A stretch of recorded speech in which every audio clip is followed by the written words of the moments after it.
Good morning students. कल हमने पढ़ा था किसके बारे में, मेटल की रिएक्टिविटी के बारे में, केमिकल रिएक्शंस के बारे में कि मेटल्स किस तरीके से रिएक्ट करते हैं डिफरेंट सब्सटेंसेस से।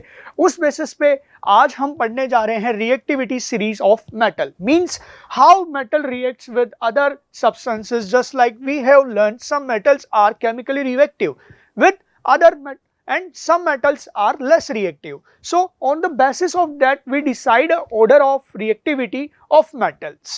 ठीक है, so on the basis of reactivity of different metals with oxygen and water, acids as well as displacement reaction with their metal salts, the metal have been arranged in the decreasing order of reactivity, and the arrangement of order of decreasing reactivity is called the series of reactivity series or activity series of metals. So हम देखते हैं कि किस तरीके से, जैसे कि sodium metal थी हमारे पास में, पोटेशियम मेटल थी, तो उन्होंने क्या किया, इजीली रिएक्ट किया, तो उनकी रिएक्टिविटी की एक ऑर्डर आया मेटल्स की रिएक्टिविटी का। जस्ट लाइक अगर हम बात करें कुछ अनरिएक्टिव मेटल्स में कॉपर, उन्होंने बहुत सारे केमिकल्स वाटर के साथ कोई रिएक्शन नहीं की, डाइल्यूटेड एसिड्स के साथ में कोई रिएक्शन नहीं की, तो उनकी रिएक्टिविटी लो रही क्योंकि उन्होंने कोई रिएक्शन ही वहां पर नहीं की। तो इस बेसिस पे हमने रिएक्टिविटी सीरीज को डेवलप किया, इन विच द अरेंजमेंट, तो रिएक्टिविटी सीरीज क्या होती है, रिएक्टिविटी सीरीज ऑफ मेटल्स क्या होती है, देखते हैं। The arrangement of metal in order of decreasing reactivity is called reactivity series और activity series of metals। तो हम देखते हैं हमारे पास में ये टेबल है एक रिएक्टिविटी सीरीज की, देखते हैं इसके अंदर अब समझते हैं, आइए रिएक्टिविटी सीरीज को। तो जो रिएक्टिविटी सीरीज है वो स्टार्ट होती है lithium, potassium, barium, sodium, calcium, magnesium, aluminium, zinc, iron, निकल, एसएन, पीबी। ओके, फिर उसके बाद देन हमारे पास में बीच में आता है हाइड्रोजन। क्या आता है बीच में, लेड के बाद में हाइड्रोजन आता है, than copper, mercury, silver and gold. तो जो रिएक्टिविटी सीरीज होती है जिसमें हम टॉप से अगर बॉटम की तरफ मूव करेंगे तो रिएक्टिविटी हमारी डिक्रीज होती है। सो दिस क्योंकि बिकॉज जो लिथियम, पोटेशियम, बेरियम और सोडियम और कैल्शियम, ये हमारी जो टॉप ऑर्डर में जो एलिमेंट्स प्लेस्ड हैं, मेटल्स प्लेस्ड है मेरे, ये रिएक्टिव मेटल्स होती हैं, बट और बॉटम में जो मेरे मेटल्स प्लेस्ड हैं ये मेटल्स मेरी अनरिएक्टिव लो रिएक्टिव नेचर की होती है। ओके, और जब हम बॉटम से टॉप की ओर मूव करेंगे तो जो बॉटम में रहेंगी मेरी मेटल्स वो तो क्या होंगी, लो रिएक्टिव मेटल्स होंगी, एंड जो मेरी टॉप मोस्ट मेटल्स होंगी वो मेरी रिएक्टिव मेटल्स होंगी। Okay, this means the copper can not displace zinc metal in the form solution. हमने देखा था कि इस मेटल सॉल्यूशन में क्या करता है कि कॉपर जिंक को डिस्प्लेस नहीं कर पाता है। Thus we can conclude the zinc is more reactive than copper, means कि अगर हम किसी मेटल का सॉल्ट लेते हैं, जस्ट लाइक हमने जिंक सल्फेट लिया था, ठीक, और उसकी रिएक्शन कॉपर से करवाई थी, बट वहां पर क्या हुआ, कॉपर ने किसे डिस्प्लेस नहीं किया, जिंक को डिस्प्लेस नहीं कर पाया। क्यों? क्योंकि जिंक क्या रिएक्टिविटी सीरीज में अपर पोजीशन में आ रहा है और कॉपर क्या है, बॉटम में है, तो क्या होगा, वो उसे डिस्प्लेस नहीं कर पाएगा। ठीक है, सो however we put gold or platinum strip in the copper sulfate solution, then copper is not displaced by gold or platinum, means कि अब हमने क्या किया, कॉपर सल्फेट के सॉल्यूशन में गोल्ड की स्ट्रिप को पुट किया। ठीक, हमने वहां पर देखा कि देखते हैं गोल्ड और प्लेटिनियम की स्ट्रिप पुट करते हैं तो क्या हुआ। सिमिलरली उन्होंने क्या किया कि वो दोनों किसको डिस्प्लेस नहीं कर पाए, अब कॉपर को डिस्प्लेस नहीं कर पाए। तो यहां पर देखते हैं हम, जैसे कि गोल्ड और प्लेटिनियम, तो गोल्ड और प्लेटिनियम की जो हमारे पास में रिएक्टिविटी होती है वो लो होती है कॉपर से। तो इस तरीके से हमने रिएक्टिविटी सीरीज का ऑर्डर डिसाइड किया। तो रिएक्टिविटी सीरीज हमारी स्टार्ट होती है लिथियम से और एंड होती है किस पे, प्लेटिनियम के ऊपर एंड होती है। ठीक है, देखते हैं इस तरीके से। ठीक है, ये हमारी प्लेटिनियम पे क्या हो रही है, एंड हो रही है। तो हाईली रिएक्टिव मेटल्स की हम बात करें, जो टॉप रिएक्टिविटी सीरीज के टॉप पे होंगी वो हाई रिएक्टिव मेटल्स होंगी, और लो रिएक्टिव मेटल्स मेरी कौन सी होंगी, जो रिएक्टिविटी सीरीज के बॉटम में होगी। और इसकी हमारे पास में एक शानदार ट्रिक भी है। ली के बाप ने कार मांगी, अल्टो जेन फरारी, नहीं सुने प्रभु हाय, क्यों होगी आज और पिटाई। ठीक है, तो इससे आप एक बिल्कुल आसान तरीके से इस रिएक्टिविटी सीरीज को समझ सकते हैं। ओके, नेक्स्ट स्लाइड में देखते हैं हम। ठीक है, यूजफुलनेस ऑफ रिएक्टिविटी सीरीज। अब हमारे पास में रिएक्टिविटी सीरीज तो आ गई, बट ये रिएक्टिविटी सीरीज के क्या यूजफुलनेस है वो हम देखते हैं। So the first usefulness of this reactivity series is the metal which is higher in the reactivity series is more reactive than the other. Lithium is the okay, means कि जो high reactive metals हैं वो मेरी top most metals हैं, ठीक है। अब वो जो अपर पोजीशंस पे हैं, टॉप पोजीशन पे हैं, वो मेरी रिएक्टिव मेटल्स हैं। जस्ट लाइक लिथियम, हमारे पास में क्या है, lithium is the most reactive metals and platinum is the least reactive metal, जैसा कि हमें यहाँ पर शो हो रहा है रिएक्टिविटी सीरीज के अंदर। तो जो हमारी मोस्ट रिएक्टिव मेटल है वो तो क्या है, लिथियम, और प्लेटिनियम मेरी कौन सी है, लीस्ट रिएक्टिव मेटल है। ठीक, इसके बेसिस पे हमें पता चला। सेकंड हमें जो पता चला, the metals which have been placed above hydrogen are more reactive than hydrogen.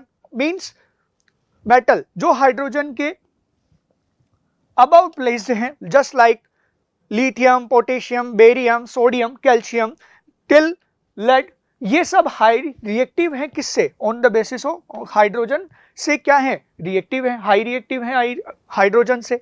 Next, और जो and these can displace hydrogen from its compound like water and acids to liberate hydrogen gas. और means कि ये क्या कर सकते हैं, जो मेटल्स जो हाइड्रोजन के अबव प्लेस हैं वो हाइड्रोजन को डिस्प्लेस कर सकते हैं from water and acids, okay, और क्या प्रोड्यूस करते हैं, हाइड्रोजन गैस प्रोड्यूस करते हैं, ठीक है। सिमिलरली देखते हैं कौन कौन से मेटल्स हैं इस टाइप के, तो lithium, potassium, barium, sodium, calcium, magnesium, aluminium, zinc, iron, निकल, लेड, टिन और लेड, ठीक है। ये हमारे पास में कुछ मेटल्स हैं जो हाइड्रोजन के अबव प्लेस हैं, तो ये क्या करेंगे, हाइड्रोजन को डिस्प्लेस कर सकते हैं, जैसा कि हमने देखा था कि सोडियम ने क्या किया था, वाटर को कोल्ड वाटर से रिएक्ट कर लिया था, कैल्शियम ने भी हमारा कर लिया, सिमिलर मैग्नीशियम ने हमारा अब किससे किया था, बॉइलिंग वाटर से रिएक्ट किया था, ठीक है। तो इसी तरीके से हमने देखा कि वहां पर उन्होंने हाइड्रोजन को डिस्प्लेस कर दिया था। तो इसी बेसिस पे इसकी ये यूजफुलनेस है इस रिएक्टिविटी सीरीज की, ठीक है। नेक्स्ट यूज देखते हैं, इसी केस के अंदर हम देखते हैं जो हमारे पास है fourth, a more reactive metal place higher in the reactivity series can displace the less reactive metals from its solution. Means कि अब हम देखते हैं कि कैसे, जो हमारी, जैसे कि अब यहां पे अगर अपन बात करते हैं आयरन की और जिंक की, ठीक है, मैंने एक आयरन का सॉल्ट लिया, ठीक, उसकी रिएक्शन मैंने जिंक मेटल के साथ करवाई, तो क्या करेगा, जिंक वहां से आयरन को डिस्प्लेस कर देगा, क्योंकि ये रिएक्टिविटी सीरीज में क्या है, इससे अपवर्ड पोजीशन पर है, हाई रिएक्टिव है, इस वजह से ये उसे डिस्प्लेस कर देगा, ओके। सिमिलरली मोर मींस कि जिंक हमारा मोर रिएक्टिव मेटल है which is displace the less reactive metal iron from its solution. Means कि उसके सॉल्यूशन में वो उसे इजीली डिस्प्लेस कर सकता है, ठीक है। फिफ्थ देखते हैं, the metals at the top of the series are very reactive. Means कि just like lithium, sodium, potassium, ये मेरे पास क्या है, हाई रिएक्टिव मेटल्स होते हैं, ठीक है। The metal at the bottom of the series are least reactive and therefore they normally occur in free state। Means कि जो हमारे लीस्ट रिएक्टिव मेटल्स होते हैं लाइक सिल्वर, गोल्ड, प्लेटिनियम, इन ये क्या है, लो रिएक्टिव नेचर के होते हैं, इजीली रिएक्ट नहीं करते हैं, इजीली इलेक्ट्रॉन लूज नहीं करते हैं, ठीक है। इस वजह से क्या होता है कि ये नेचर में फ्री स्टेट में अकर होते हैं, ठीक है। मींस कि फाउंड आउट होते हैं अर्थ क्रस्ट के अंदर। For example gold present in the reactivity series is found in free state. Means कि क्या हमें गोल्ड मिलता है क्या अर्थ क्रस्ट के अंदर, तो वो किसी कंपाउंड फॉर्म में नहीं होकर फ्री स्टेट में होता है, एलिमेंटल स्टेट में होता है। तो जो मेटल जो हमारी रिएक्टिविटी सीरीज थी वो हमें यही शो करती है कि हाउ मेटल्स आर रिएक्टिव, मतलब विच मेटल्स आर रिएक्टिव। तो जो रिएक्टिविटी सीरीज में टॉप मोस्ट एलिमेंट्स है, टॉप मोस्ट मेटल्स है, वो हमारे मोस्ट रिएक्टिव मेटल्स हैं, और बॉटम में जो प्लेस है वो लीस्ट रिएक्टिव मेटल्स हैं। अब जो रिएक्टिविटी सीरीज है ये ऐसी क्यों रही, मींस कि क्यों ऐसा हुआ, तो क्या है, कुछ मेटल्स तो क्या प्रॉपर्टी रखते हैं, वो इजीली इलेक्ट्रॉन लूज कर देते हैं विदाउट अप्लाइंग एनी कंडीशंस, ठीक है। इस वजह से वो क्या होते हैं, रिएक्टिव नेचर के होते हैं। But some metal does not lose electrons easily, क्यों, वो क्योंकि वो इजीली इलेक्ट्रॉन को लूज नहीं कर पाते, तो वो किस नेचर के होते हैं, लो रिएक्टिव नेचर के होते हैं, और कहां प्लेस होते हैं, रिएक्टिविटी सीरीज के बॉटम में प्लेस होते हैं। और हाईली रिएक्टिव मेटल्स मेरे top most element top place पे प्लेस्ड होते हैं रिएक्टिविटी सीरीज के अंदर। अब ये थी हमारी रिएक्टिविटी सीरीज। उसके बाद हमने इसके कुछ यूजफुलनेस ऑफ रिएक्टिविटी सीरीज देखी। ठीक, उसमें हमने देखा कि जो मेटल्स है हमारी, लिथियम जो है मोस्ट रिएक्टिव मेटल है और प्लेटिनियम मेरी लीस्ट रिएक्टिव मेटल है। इस तरीके से हमने यूजफुलनेस देखी और रीजन फाइंड आउट किया। ठीक, तो और क्या क्या कि जो हाइड्रोजन के अबव प्लेस मेटल्स हैं वो हाइड्रोजन को इजीली डिस्प्लेस कर सकती हैं हाइड्रोजन के वाटर से या और एसिड से। ठीक, उसी तरीके से अगर हम देखें अगर कोई मेटल रिएक्टिव है और वो दूसरी जो मेरी लेस रिएक्टिव मेटल है उससे अपर पोजीशन पर प्लेस्ड है, तो वो जो हमारी लो रिएक्टिविटी वाली मेटल होगी उसके सॉल्ट से वो उसे डिस्प्लेस कर सकती है। इस तरीके से हमने इसकी कुछ प्रॉपर्टीज को देखा। अब नेक्स्ट हमारे पास में इसी ऑर्डर में आती है chemical properties of non metal. Means अभी तक हमने मेटल के बारे में बात की कि मेटल की किस किस तरीके से उसकी केमिकल प्रॉपर्टीज होती है। सिमिलरली हम यहाँ पर भी रिएक्शन करवाएंगे नॉन मेटल्स की, किसके साथ में, ऑक्सीजन के साथ में, वाटर के साथ में। देखते हैं उनकी क्या नेचर होती है, क्या प्रॉपर्टीज होती है।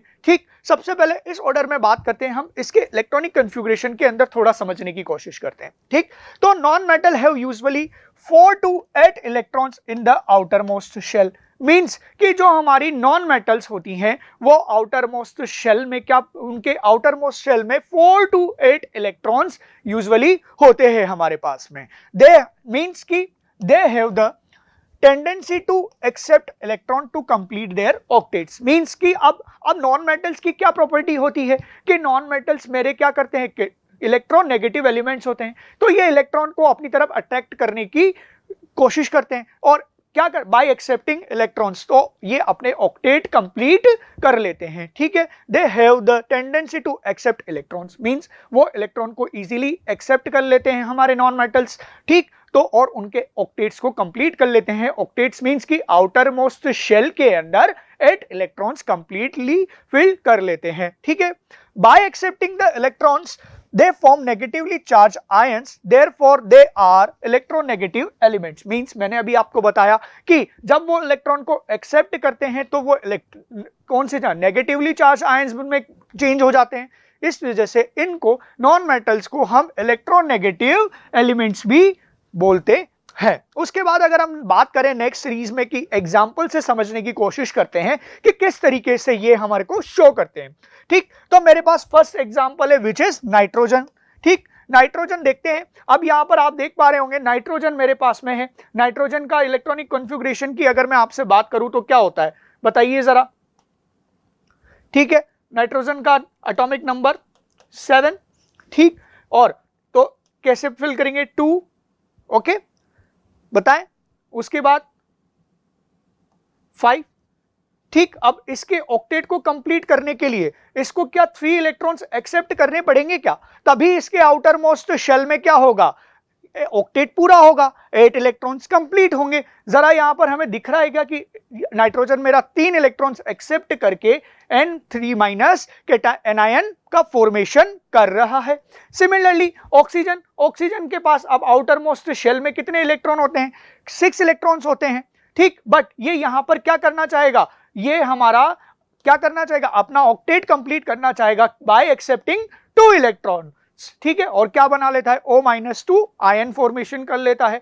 फ्लोरीन सिंपलर, इसमें भी क्या होता है, इसका एटॉमिक नंबर 9 होता है और इसका इलेक्ट्रॉनिक कॉन्फ़िगरेशन हम कैसे लिखते हैं, जस्ट लाइक 2 + 7। ठीक है, 2 सॉरी ओके, यहां पर देखते हैं हम इसके अंदर।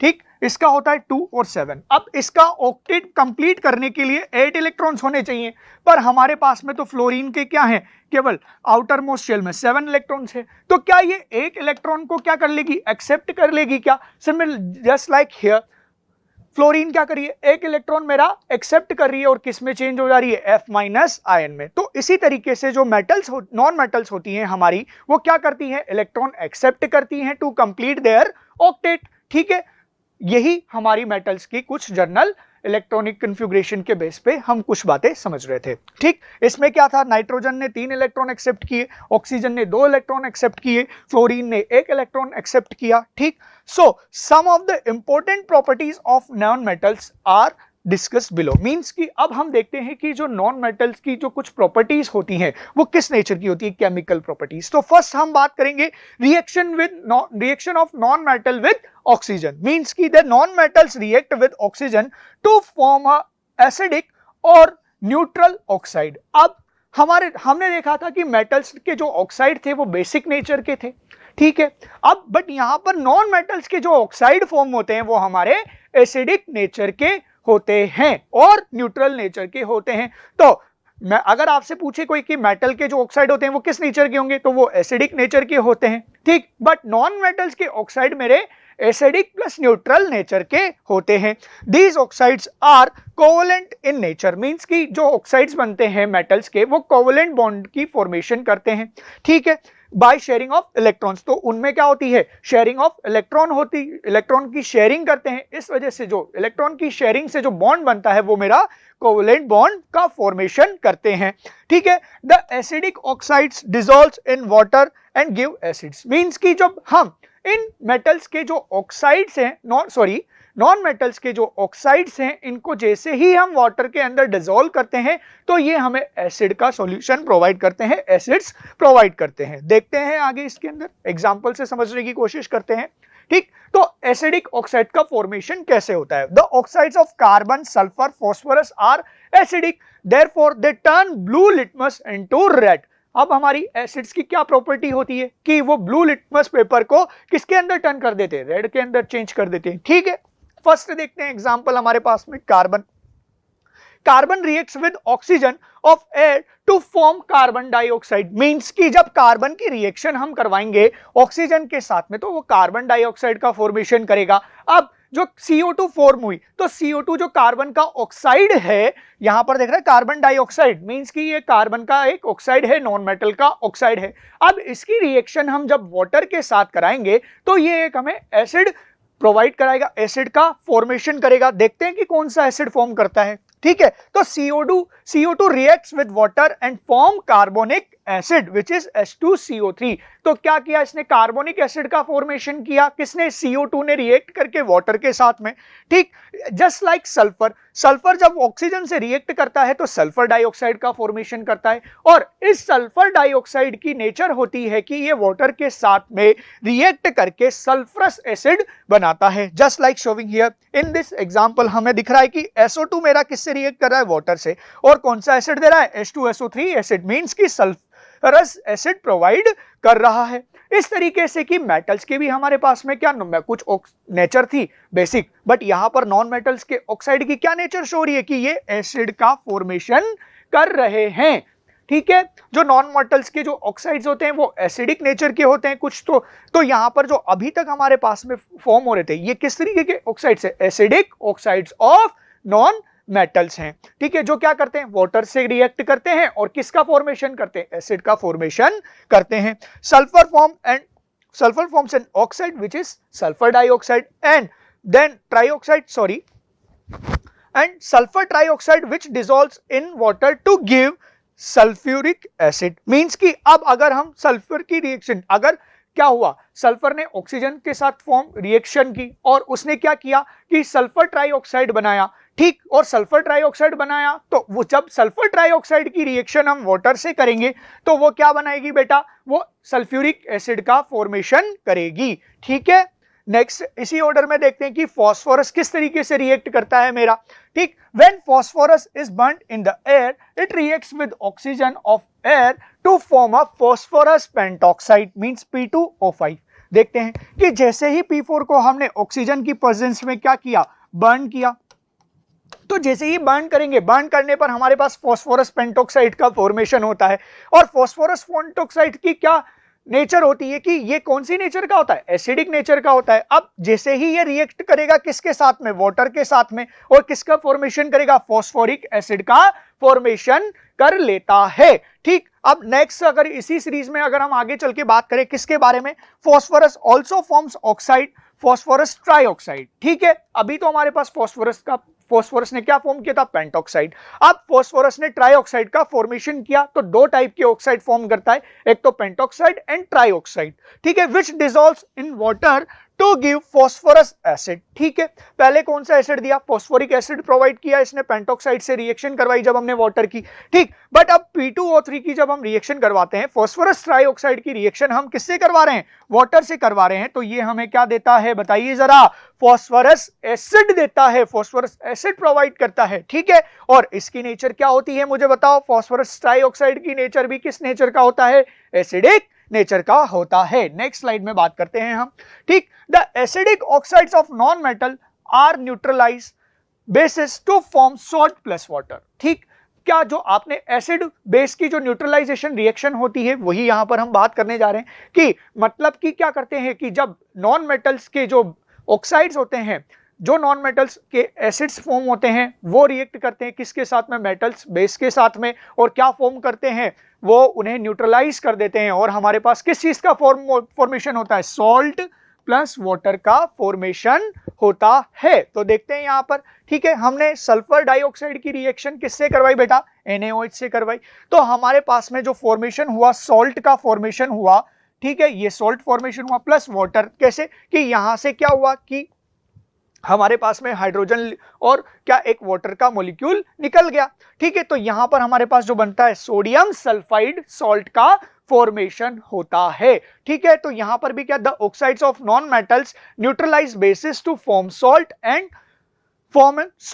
वाटर। तो क्या यहां पर क्या मेटल का हमारे पास में ऑक्साइड है NaOH। ठीक है, मेटल के बेस के साथ में रिएक्ट कर रहा है। ठीक है, हमें पता है कि क्या जब हमने सोडियम की रिएक्शन करवाई थी ऑक्सीजन के साथ में, तो उसने क्या फॉर्म किया था, सोडियम ऑक्साइड का फॉर्मेशन किया था। उसकी रिएक्शन हम वाटर के साथ करवाते हैं तो वो बेस का फॉर्मेशन करता है। ठीक, वही बेस कौन सा होता है हमारे पास में, NaOH। ठीक, NaOH की जब रिएक्शन हमने किससे करवाई, नॉन मेटल के ऑक्साइड से करवाई, जिसकी नेचर क्या होती है, एसिडिक नेचर का होता है। तो बताओ मुझे, जब एसिड प्लस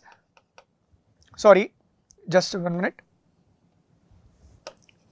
ठीक है, तो जब हमारे पास में एसिड की रिएक्शन होती है किसके साथ में, बेस के साथ में, तो क्या होता है, ऑलवेज हमारे पास सॉल्ट प्लस वाटर का फॉर्मेशन होता है। मींस कि जब एसिड बेस होते हैं वो एक दूसरे को न्यूट्रलाइज करते हैं और क्या करते हैं, सॉल्ट प्लस वाटर का फॉर्मेशन। तो यहां पर भी क्या नॉन मेटल ऑक्साइड की प्रॉपर्टी होती है कि वो बेस के साथ में रिएक्ट करके क्या बनाते हैं, सॉल्ट प्लस वाटर का फॉर्मेशन करते हैं। अब देखते हैं कि नॉन मेटल्स के कुछ न्यूट्रल ऑक्साइड्स होते हैं। ठीक, अब बात करूं मैं किसकी, न्यूट्रल ऑक्साइड्स की, किसके, नॉन मेटल्स के। Some oxides of non metal are neutral, means कि उनकी जो पीएच होती है वो बैलेंस पीएच होती है। For example carbon monoxide and nitric oxide are the neutral oxides of non metal. ठीक है, और नाइट्रस ऑक्साइड्स और वाटर भी हमारी कौन सी नेचर का होता है, न्यूट्रल नेचर का होता है। ठीक है, तो देखते हैं। For example carbon reacts with O2 and gives carbon monoxide. अब कार्बन मोनोऑक्साइड जो एक कार्बन नॉन मेटल का क्या है, ऑक्साइड है, उसकी नेचर किस तरीके की है, न्यूट्रल नेचर की है। अब ना तो वो एसिडिक है और ना ही बेसिक है, वो क्या है, न्यूट्रल है। ठीक है, उसकी पीएच बैलेंस्ड है। ठीक, अब जैसे ही वो रिएक्ट, सिमिलरली वाटर भी क्या है हमारा, न्यूट्रल ऑक्साइड है, इसकी पीएच भी क्या होती है, बैलेंस पीएच होती है। These oxide do not turn blue litmus solution to red, means कि ये ब्लू लिटमस सॉल्यूशन को रेड में चेंज नहीं करते हैं। मींस इनकी जो रिएक्टिविटी होती है वो किस नेचर की होती है, इनकी नेचर क्या होती है, ये न्यूट्रल नेचर के होते हैं। ओके, नेक्स्ट देखते हैं। ठीक है, आइए, रिएक्शन विद हाइड्रोजन, मींस कि अब जो मेरी नॉन मेटल्स हैं वो हाइड्रोजन के साथ कैसे रिएक्ट करती है और किस चीज का फॉर्मेशन करती है और उनके फॉर्मेशन से किस टाइप के बॉन्ड का फॉर्मेशन करती है, उसकी बात करते हैं। Non metal reacts with hydrogen under different conditions, means कि देखते हैं यहां पर, जैसे कि हमें जब वाटर का फॉर्मेशन करते हैं तो वहां पर हमें एक इलेक्ट्रिक स्पार्क प्रोवाइड करवाना पड़ता है, तब हाइड्रोजन और ऑक्सीजन वहां पर रिएक्ट करते हैं। तो यहां पर डिफरेंट कंडीशंस पर मेरे क्या होते हैं, जो मेरे नॉन मेटल्स होते हैं वो रिएक्ट करते हैं हाइड्रोजन से और बनाते हैं कॉरेस्पॉन्डिंग हाइड्राइड्स। ठीक है, देखते हैं। For example H2O, H2S, NH3, HCl, CH4 are the common example of hydrides of oxygen, sulfur, ठीक है, नाइट्रोजन का। ठीक, नाइट्रोजन की क्या है, अमोनिया, है ना, क्लोरीन का क्या है, हाइड्रोक्लोरिक एसिड HCl, सॉरी, और कार्बन का क्या है हमारे पास CH4। ठीक, तो इस तरीके से देखते हैं कि जो मेटल के, जो नॉन मेटल्स के हमारे पास में रिएक्ट करती है किससे, हाइड्रोजन से, वो डिफरेंट डिफरेंट कंडीशंस में, और कोरस्पॉन्डिंग हाइड्राइड्स बनाती है। ठीक है, जिस कौन से बॉन्ड से फॉर्म होते, किस तरीके का बॉन्ड फॉर्मेशन होता है, कोवलेंट बॉन्ड का फॉर्मेशन करते हैं, वो मींस वो इलेक्ट्रॉन की शेयरिंग करते हैं। ठीक है, तो H2 और O2 रिएक्ट करते हैं व्हेन हम जब उनको इलेक्ट्रिक स्पार्क प्रोवाइड कराते हैं। ठीक, अब यहां पर ये एक स्पेशल कंडीशन है इलेक्ट्रिक स्पार्क प्रोवाइड कराने की, और किसका फॉर्मेशन होता है, वाटर का फॉर्मेशन होता है। ठीक, सिमिलरली जब हम हाइड्रोजन को रिएक्ट करवाते हैं सल्फर के साथ में, तो हाइड्रोजन सल्फाइड हमें मिलता है। अब इसकी क्या है कि ये टेम्परेचर इसका क्या होता है, हाई होता है, 750 केल्विन पर होती है ये रिएक्शन। तो यह भी इसकी एक क्या है, स्पेशल कंडीशन है। ठीक, to make a corresponding hydride. ठीक है, और जो ये हाइड्राइड होता है ये कोवलेंटली बॉन्डेड होता है, मींस इसमें इलेक्ट्रॉन की शेयरिंग होती है। ठीक, अब नाइट्रोजन ने रिएक्ट किया किसके साथ में, हाइड्रोजन के साथ में। ठीक है, और क्या फॉर्मेशन किया, फॉर्मेशन ऑफ अमोनिया हुआ, अमोनिया का फॉर्मेशन हुआ। अब इसके लिए क्या कंडीशन है हमारे पास में कि सबसे पहले तो इस रिएक्शन में कैटलिस्ट का यूज हो रहा है हमारे पास में। कैटलिस्ट क्या होते हैं, जो रेट ऑफ रिएक्शन को इंक्रीज करते हैं और खुद अनचेंज्ड रहते हैं इन अ केमिकल रिएक्शन। ठीक है, और यहां पर जो हमारे पास टेम्परेचर प्रेशर है उसकी भी कंडीशंस प्रोवाइड करवानी पड़ती है। जो प्रेशर होता है वो 200 atm होता है। ठीक, और यहां पर जो टेम्परेचर होता है वो होता है 775 केल्विन। ठीक है, तो इतना हाई टेम्परेचर और जो प्रेशर होता है हमारा यहां पर वो 200 atm होता है अप्रोक्स। ठीक है, और तब जाकर के जो नाइट्रोजन है और वो किसकी प्रेजेंस में, Fe&MO कैटलिस्ट की प्रेजेंस में रिएक्ट करते हैं और फॉर्मेशन ऑफ अमोनिया करते हैं, which is known as Haber's process. ठीक है, ये क्या है हमारी हेबर्स प्रोसेस। ठीक, अब नेक्स्ट अगर हम बात करें कि क्लोरीन कैसे रिएक्ट करता है हाइड्रोजन से, तो हाइड्रोजन क्लोरीन से रिएक्ट करता है डिफ्यूज सनलाइट में। जब हम उसे डिफ्यूज सनलाइट के अंदर प्लेस करते हैं तब क्लोरीन रिएक्ट करना स्टार्ट करता है किससे, हाइड्रोजन से, और फॉर्मेशन होती है किसकी, HCl की। HCl गैस हमारी फॉर्म होती है। तो इस तरीके से कुछ डिफरेंट कंडीशंस पे जो मेरी नॉन मेटल है वो हाइड्रोजन के साथ रिएक्ट करती है और कोवलेंटली बॉन्डेड हाइड्राइड्स का फॉर्मेशन करती है। ठीक है, अब देखते हैं रिएक्शन किससे, वाटर के साथ में। तो नॉन मेटल्स क्यों क्या होती है, अब मुझे बताओ, कुछ नॉन मेटल्स की हमारी न्यूट्रल होती है क्या, बट अब वो वापस से किससे, जैसे कि वो किससे रिएक्ट कर रही, वाटर से रिएक्ट कर रही, तो वो किसी टाइप की रिएक्शन नहीं करती है। The non metals do not react with water और steam to give hydrogen gas. Means कि क्या, मेटल तो हमारे क्या कर रहे थे, रिएक्ट कर रहे थे वाटर के साथ में, और क्या बन रहा था वहां पर, मेटल के ऑक्साइड या हाइड्राइड्स, और प्लस हाइड्रोजन गैस मेरी रिलीज हो रही थी। बट यहां पर ऐसा कुछ भी नहीं होता है, नॉन मेटल्स मेरे वाटर के साथ जनरली रिएक्ट नहीं करते हैं। तो इस वजह से क्या होता है, ना तो यहां पर कोई ऑक्साइड बनेगा नॉन मेटल का, ठीक, और ना ही हाइड्रोजन गैस रिलीज होती है। ठीक, तो this is because non metals can not give electrons to reduce the hydrogen ions of water. Means कि कोई भी वो क्या करते हैं, नॉन मेटल इलेक्ट्रॉन प्रोवाइड नहीं करवा पाते हैं H2O के मॉलिक्यूल के हाइड्रोजन को। ठीक है, तो क्या होता है, जब यहां पर इसे इलेक्ट्रॉन ही नहीं मिलेंगे तो यहां से ये क्यों फ्री होगा, नॉन मेटल के ऑक्साइड से फ्री ही नहीं होगा जब तक कि इसे एक्स्ट्रा इलेक्ट्रॉन्स नहीं मिलेंगे। अगर ये यहां से फ्री होगा तो H+ फॉर्मेशन होगा, तो वो विच इज अनस्टेबल। अब जब तक इसको कोई और इलेक्ट्रॉन नहीं देगा तो ये क्या करेगा, वहां से रिलीज ही नहीं होगा, तो हाइड्रोजन गैस मेरी रिलीज ही नहीं हो पाती है। ठीक, इस वजह से ये क्या होता है कि हाइड्रोजन गैस रिलीज नहीं होती है नॉन मेटल से जब रिएक्ट करते हैं, क्योंकि ये इलेक्ट्रॉन्स प्रोवाइड नहीं करवा पाते वाटर के अंदर जो बॉन्डेड हाइड्रोजन होती है उसको। इस वजह से जब वाटर की रिएक्शन हम किससे करवाते हैं बेटा, नॉन मेटल से करवाते हैं, तो वहां पर कोई रिएक्शन नहीं होती और ना ही कोई हाइड्रोजन गैस रिलीज होती है। थैंक यू, और इसके आगे हम कंटिन्यू करेंगे नेक्स्ट क्लास में।